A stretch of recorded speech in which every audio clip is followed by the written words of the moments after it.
The soil of Kepler 452's crunched under Lieutenant Alex Martinez's boots as he moved through the alien ruins.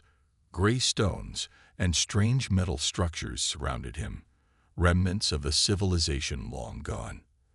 Alex adjusted his scanner, the small device beeping softly in the quiet air. "Martinez, keep up. We have less than 4 hours before the storm hits," called Sergeant Peyton from ahead. The rest of the survey team was already moving toward the next collection point. "Just a minute," Alex replied, his eyes fixed on the scanner screen. Something wasn't right. The device showed unusual life signs coming from beneath a collapsed structure to his left. Alex was the team's medic. His job was to keep the humans healthy, not chase strange readings. But curiosity pulled at him. He looked ahead at his team, already 30 yards away, then back at the rubble. Making his decision, he stepped toward the fallen stones. "Martinez," Peyton called again. "I need to check something." 5 minutes, Alex shouted back, already moving toward the strange signal. The pile of debris looked like it had fallen recently. Strange blue-green plants grew around it, their leaves shimmering in the dim light of the distant sun. Alex pushed aside a flat piece of metal and gasped. Underneath lay a creature unlike anything he had seen before. Its body was long and slender with 4 arms and 2 legs. The skin shimmered with a metallic blue-green color. 2 large, almond-shaped eyes stared up at him from a face that looked almost like polished stone. The creature didn't move, except for those eyes, which followed Alex with clear intelligence. "Hello," Alex said softly, kneeling beside the alien. "Can you understand me?" The creature's mouth moved slightly, but no sound came out. Then Alex noticed a small device attached to what seemed to be its neck. A translator, perhaps. "I am human," Alex said clearly. "Are you hurt?" After a moment, the device lit up. "Paralyzed," came a mechanical voice. "Toxin. Left behind." Alex's medical training kicked in. He scanned the alien's body with his medical device. The reading showed severe damage to what seemed to be the creature's nerve system, but no life-threatening injuries. "Your people left you?" Alex asked, shocked. "Valaxian way," the translator replied. "Cannot move. Burden. Storm comes. Logical." Alex frowned. What kind of people would leave one of their own behind just because they couldn't move? He reached for his comm unit. "Martinez to team. I found an injured alien life form, requesting assistance and evacuation." Static crackled, then Peyton's angry voice came through. "Negative. Storm approaching fast. Return to extraction point immediately. I need help here. We can't just leave." Captain Diaz's voice cut in. "Martinez, this is a direct order. The storm has accelerated. All personnel must evacuate now. We cannot risk the ship." Alex looked down at the alien, whose eyes seemed to understand the conversation. "Go," the mechanical voice said. Logical choice. In the distance, the sky turned an ominous purple as the storm clouds gathered. Alex's team was already at the shuttle, waving frantically for him to join them. "How long does the paralysis last?" Alex asked quickly. 3 of your days. Storm kills before then." Alex made his decision. He opened his med kit and pulled out emergency supplies. "I'm Lieutenant Alex Martinez," he said to the alien. "What should I call you?"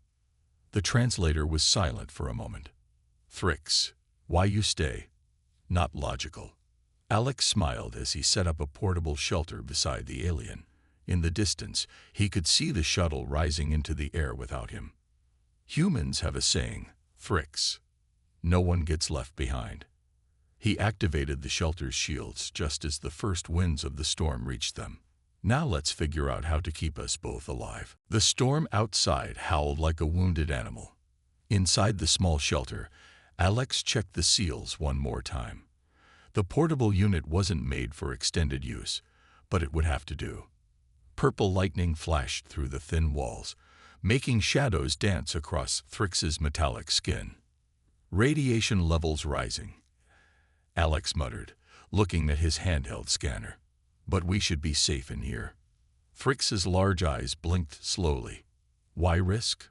No gain for you. Alex smiled as he unpacked his medical supplies. That's not how humans think.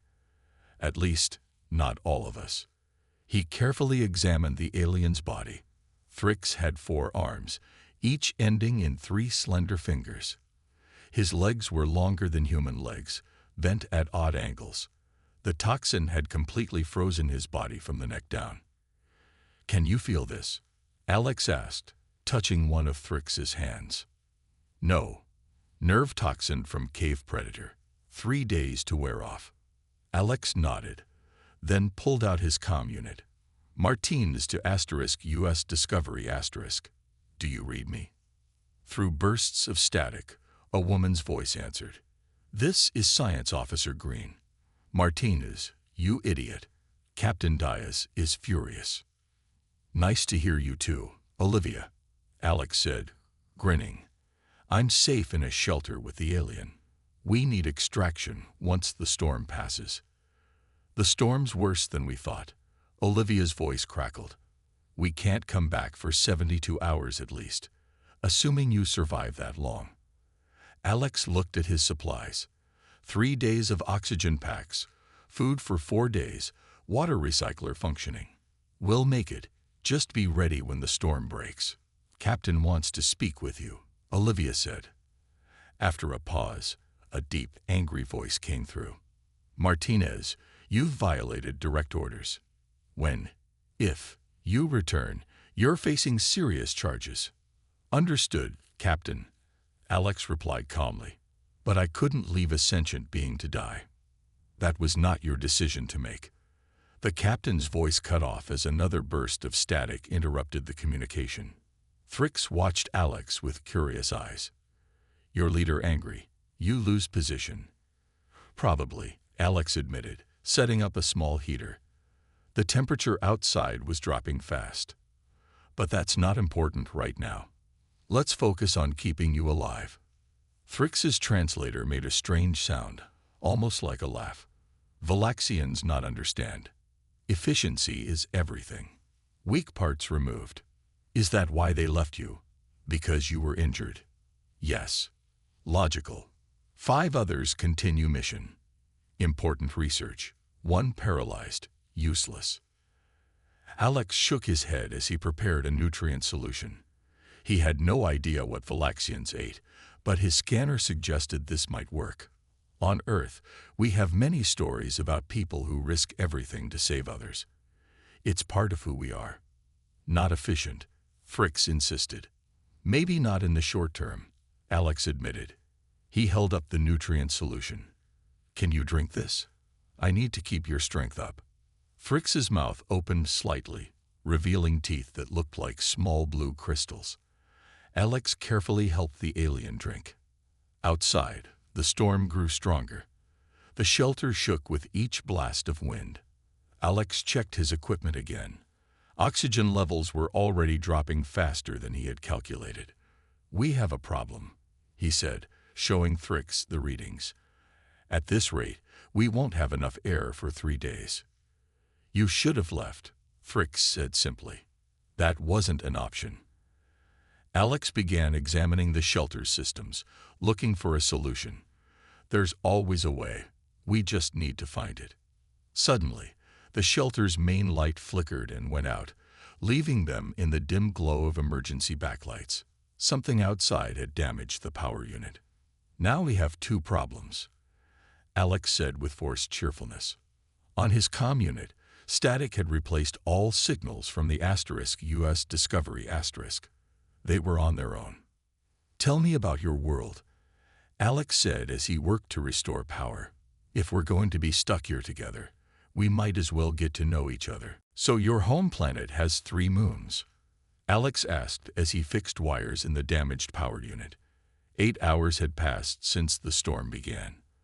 The shelter was now running on backup power, casting everything in a soft blue glow.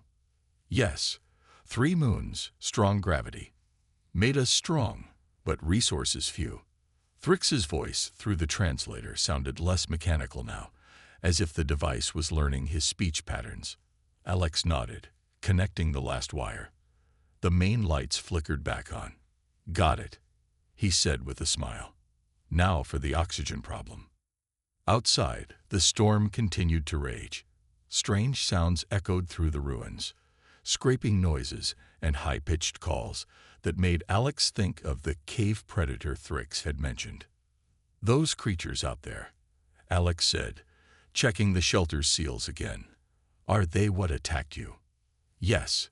Hunt by smell. Can sense weakness. Found me after fall. For the first time, Thrix moved his head slightly. Feeling returns. Slow. That's good news, Alex said. He sat down beside the alien.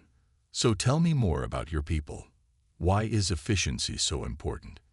Thrix blinked his large eyes. Valaxian history long. Planet harsh. Those who waste, die. Those who carry weak die. Only efficient survive. But you've developed advanced technology. You have spaceships, translators. Surely you've moved beyond just surviving. Ways become culture. Thrix struggled to explain. What worked becomes right. Right becomes only way.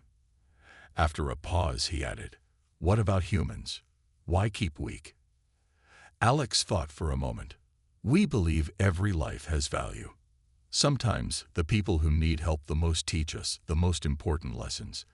He smiled. Also, today's weak might be tomorrow's strong. No one knows the future. A sudden bang against the shelter wall made both of them freeze.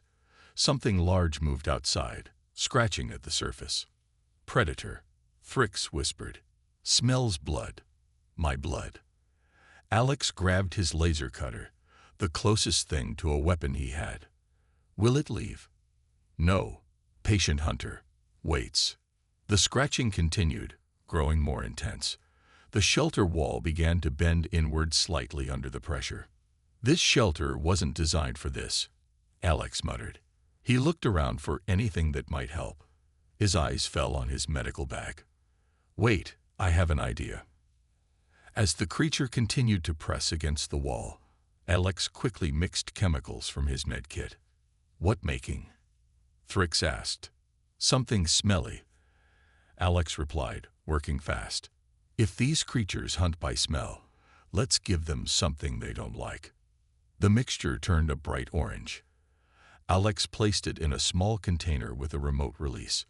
Then he inserted it into the shelter's waste disposal tube. Hope this works, he said, pressing the release button. A hissing sound came from outside as the container opened.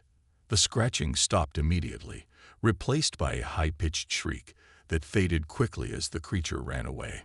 It worked, Alex said, laughing with relief. Clever solution, Thrix said. His voice sounded different. Impressed. Not strength. Not weapons. Mind. Alex shrugged. Humans had to get creative to survive too. We weren't the strongest or fastest animals on Earth. Thrix was silent for a moment. Feel fingers now, he said suddenly, and Alex saw the alien's top right hand move slightly. The toxin is wearing off faster than you thought, Alex said, scanning Thrix with his medical device. That's excellent news. Would not matter. Storm still 3 days. Oxygen failing. Alex checked his oxygen reader again. Levels were dropping steadily. We'll figure something out. Humans are stubborn that way. Why care for stranger? Different species. Thrix asked, clearly still puzzled. Because someday I might be the one paralyzed in a storm, Alex said simply. And I'd hope someone would stay with me too.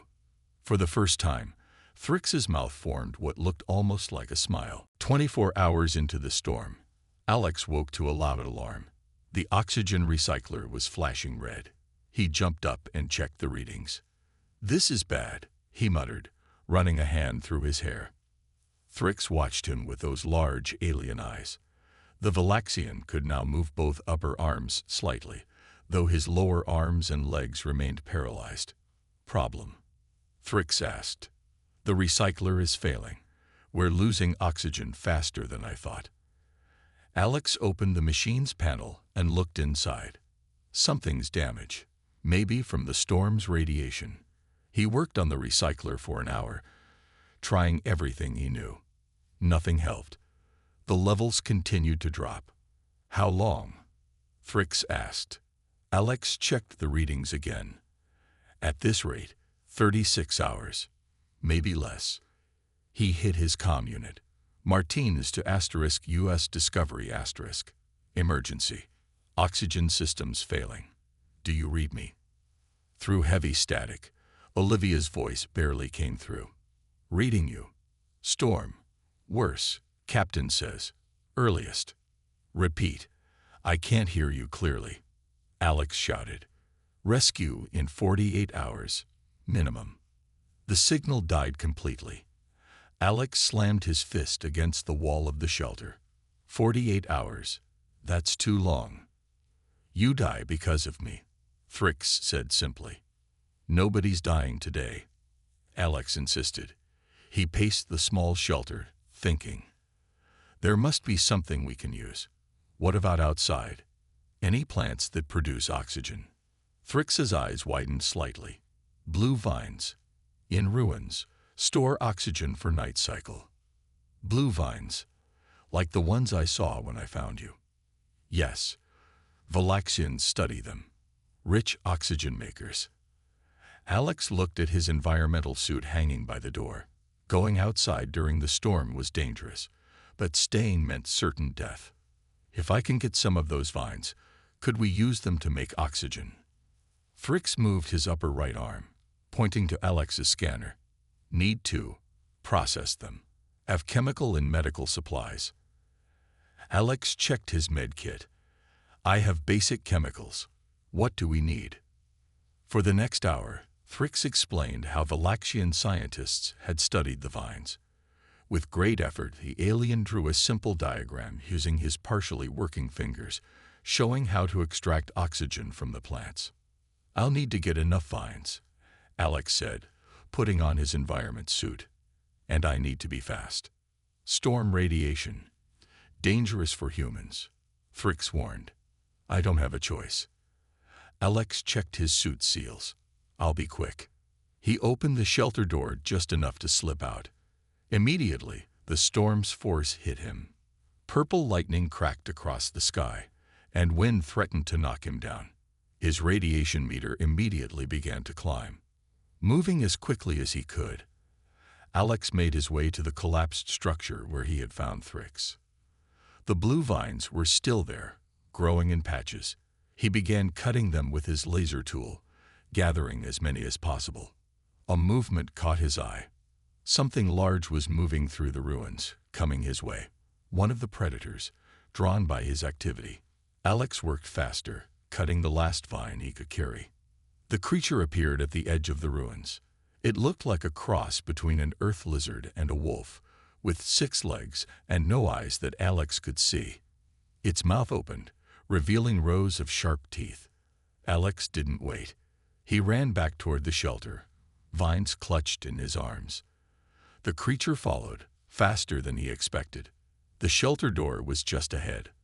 With a final burst of speed, Alex reached the door and tumbled inside, closing it just as the creature slammed against it. The shelter shook with the impact. "Got them," he gasped, dropping the vines on the floor. His radiation meter was in the yellow zone. He'd been exposed, but not fatally. "Now we work," Thrix said, already reaching for the vines with his partially functioning hands. Together, they began processing the vines according to Thrix's instructions. It was their only chance to survive long enough for rescue. The storm began to weaken on the 3rd day. Their makeshift oxygen system from the blue vines was working, though barely. Alex checked his scanner and smiled. "Radiation levels are dropping outside. The storm is passing faster than expected." Thrix, now able to move his upper body but still paralyzed from the waist down, adjusted something on their oxygen processor. "Good news. Soon your ship returns." Alex nodded, then frowned as his scanner beeped with a new alert. That's strange. I'm picking up something entering the planet's atmosphere. Show me, Thrix said, his voice suddenly tense. Alex held the scanner where Thrix could see it. The alien's metallic skin seemed to pale. Valaxian ship, Thrix said quietly. Not good. Your people. Isn't that good? They can help us. Thrix shook his head slowly. Not come for rescue. Come for samples. Samples? What do you mean? Thrix's large eyes looked directly at Alex. Real mission, not exploration. Collecting biological samples. Rare plants, animals. Valuable. Alex frowned. So they're coming back for their research. But that's good, right? They'll find us. No. If find me. Thrix paused. Valaxian law clear. Those left behind, considered dead. Dead bodies valuable. Parts used. Alex felt cold suddenly. Are you saying they would harvest your body parts? Even though you're still alive. Paralyzed equals useless. Process body for components. Efficient use of resources. That's horrible. Alex checked his scanner again. The ship will land about 2 miles from here in approximately 30 minutes. Thrix's fingers moved nervously. Must hide. If find me alive but damaged, still process me. Valaxian law. Alex shook his head firmly. No, I didn't stay here through a deadly storm just to let your people cut you up for parts. We need to contact my ship. He tried his comm unit, but the storm had damaged it beyond repair. The *US Discovery * wouldn't know about the Valaxian ship until it was too late. Listen, Alex said, kneeling beside Thrix. I'm going to move you. We need to find a better hiding place. No point. They have scanners. Will find us. Then we don't hide. Alex began gathering his supplies. We make ourselves very visible instead. Using the laser cutter, Alex cut pieces of the shelter's reflective lining. He went outside briefly and arranged them on the ruins above their shelter, creating a large, shiny pattern that would be impossible to miss from above. What doing? Thrix asked when Alex returned. Making sure your people have to face us directly, Alex explained. They can't just quietly collect you if I make a big scene. Alex heard the distant sound of engines. He looked at his scanner again. They've landed. 3 life forms moving this way. Thrix's eyes showed fear. Commander Zorax leads recovery teams. Cold, efficient. Will not care about you. We'll see about that. Alex checked his medical bag for anything that might be useful. Tell me quickly, what does your commander respect? Power, knowledge, results, efficiency, success. Alex nodded. Then I need to show him it's more efficient to keep you alive. He pulled out a small recording device. I'm going to document everything that happens. If they harm either of us, my ship will know. The sound of footsteps on stone came from outside. 3 tall, crystalline figures approached the shelter. Like Thrix, they had 4 arms, but their skin seemed harder, more angular. Ready? Alex asked Thrix. No, but grateful. Thrix reached out with a partially functioning hand and touched Alex's arm. Whatever happens, thank you for staying. Alex stood up straight and moved toward the shelter door. Let's introduce them to how humans handle things. Alex opened the shelter door and stepped outside. The 3 Valaxians stopped about 10 feet away. They were taller than Thrix, with armor-like plates covering their blue-green skin. Each carried tools that looked too much like weapons for Alex's comfort. The tallest Valaxian stepped forward. Unknown species. This area restricted. Leave immediately. The translator device on its chest converted the clicking sounds into English. I'm Lieutenant Alex Martinez, medic from the Earth ship *US Discovery *. Alex replied calmly. And I'm not going anywhere without Thrix. The 3 Valaxians looked at each other. The leader spoke again. Identify Thrix. Your crew member. The one you left behind to die. Alex pointed to the shelter behind him. He's alive and recovering from paralysis. The leader's crystalline face showed no emotion. Impossible. Scout Unit Thrix 379 was non-functional. Removed from mission roster. Well, he's very functional.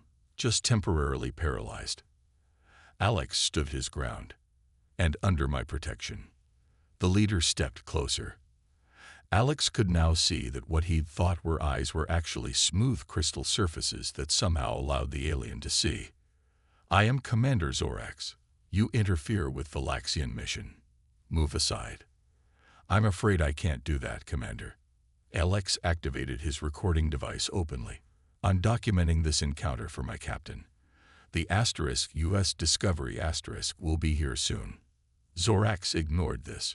If former Unit Thrix 379 exists in partial function state, must be processed according to protocol. Processed? Alex asked, though he already knew the answer. Harvested for functional components. Efficient use of resources. Alex felt sick, but kept his face neutral. That's not happening. Where I come from, we don't harvest people for parts. Zorax made a sharp clicking sound not translated. The other two Valaxians moved to either side, surrounding Alex. Your custom's irrelevant. Valaxian law applies to Valaxian units. From inside the shelter, Thrix called out. Commander, request permission to speak. Zorax seemed surprised. After a pause, he responded, Speak, former unit. With great effort, Thrix pulled himself to the shelter doorway. Alex moved to help him, but Thrix waved him away. Human Martinez stayed when mission team left, risked life in storm, created oxygen when systems failed. Thrix's voice was stronger now. Demonstrates alternative approach to efficiency. Zorax stepped forward. Irrelevant. One unit sacrificed for many is efficient. No. Human method also efficient. Thrix's voice grew passionate. By saving one, gained new knowledge. Blue vine oxygen extraction. Predator repellent formula. Human medicine techniques. Alex realized what Thrix was doing. Speaking to the Valaxians in terms they would understand. Not appealing to compassion, but to results. The information we've discovered together, Alex added, would benefit your people more than harvesting his body parts. Zorax seemed to consider this. The other two Valaxians looked at each other, their crystal faces catching the dim sunlight. Also, Thrix continued, human ship approaching. Many humans. Armed. Is conflict efficient? As if on cue, Alex's emergency beacon finally activated with a loud beep. The *US Discovery * had broken through the last of the storm interference and received their location. Commander, one of the other Valaxians said, multiple energy signatures approaching from orbit. Armed vessel. Zorax stood very still. Human ship. Yes, Alex said, trying not to show his relief. And my captain doesn't know about you yet. First contact between our species could go two ways. Peaceful exchange, or I tell them you tried to harvest someone I've been protecting. Zorax's crystal face turned toward Thrix. You defend this human's approach. Thrix pulled himself straighter, using the doorframe for support. Yes, Commander. I have learned. Sometimes keeping the damaged parts creates unexpected value. The sky rumbled as the *US Discovery * shuttle broke through the clouds. It hovered above them, weapon ports open, before landing 50 yards away. Captain Diaz emerged first, followed by 6 security officers with weapons drawn. Martinez, Diaz called, his face a mix of anger and relief. Report. We have a first contact situation, Captain. Alex replied formally. These are Valaxians. This is their scout, Thrix, who I stayed to help. And this is Commander Zorax. Diaz looked at the tall crystalline aliens, his hand resting on his weapon. Are they hostile? Before Alex could answer, Zorax stepped forward. No hostility intended. Cultural misunderstanding only. Alex was surprised by the commander's diplomatic tone. Just moments ago, Zorax had been ready to harvest Thrix for parts. We were discussing different approaches to efficiency, Thrix explained, still leaning against the doorframe for support. Diaz raised an eyebrow. Is that what you call it? Our sensors picked up your confrontation. He turned to Zorax. Your ship is being monitored by our vessel in orbit. I suggest we all remain peaceful. Zorax's crystal face caught the sunlight. Agreed. Situation requires recalculation. Alex helped Thrix move forward. Sir, Thrix shared valuable information that helped us survive. The Valaxians have advanced knowledge of this planet's biology. I believe we have an opportunity for cooperation rather than conflict. Diaz studied the aliens carefully. Is that what you want, Commander Zorax? Cooperation. Zorax seemed to consider this deeply. Valaxian protocol does not include cooperation with other species, but he turned to look at Thrix. Evidence suggests potential benefits. Efficiency may be redefined. Starting with not harvesting your own people for parts, Alex added firmly. Diaz looked confused. Excuse me? Thrix explained the Valaxian practices regarding injured members of their species. The captain's face darkened as he listened. That's not acceptable by human standards, Diaz said flatly. Any relationship between our peoples would require changes to such practices. Zorax clicked something to his companions that wasn't translated. After a moment, he turned back to the humans. We will consider alternatives. Thrix 379's survival suggests our protocols may be imperfect. 6 months later, Alex stood nervously in the Earth Embassy on Alpha Centauri. He straightened his formal uniform as the doors opened. Thrix entered, walking slowly but steadily on his own legs. The recovery had been long but successful. Lieutenant Martinez, Thrix said, his translator now much more natural sounding. It is good to see you again. Ambassador Thrix, Alex replied with a wide smile. The recovery suits you. Thrix's crystal face caught the light in what Alex had learned was a Valaxian smile. First Valaxian-human cooperation treaty signed today. Captain Diaz says your stubbornness started it all. Alex laughed. I just couldn't leave someone behind. That simple human value, Thrix said, has started a revolution among my people. Younger Valaxians question our old ways. Studies now show keeping injured members alive creates more value than harvesting them. So you're saying compassion turned out to be efficient after all? Precisely. Your human inefficiency proved most efficient long-term. Thrix extended a hand in the human gesture Alex had taught him. Many lives saved because one human stayed. As they shook hands, Alex thought about how close both of them had come to death in that small shelter. You know, I received both a commendation and a reprimand for disobeying orders. Worth it? Thrix asked. Alex looked at the treaty document on the table, ready for signing. It would open trade, scientific exchange, and peaceful relations between two vastly different species. Absolutely worth it, he said. Some rules are meant to be broken, and some traditions, Thrix added, are meant to evolve.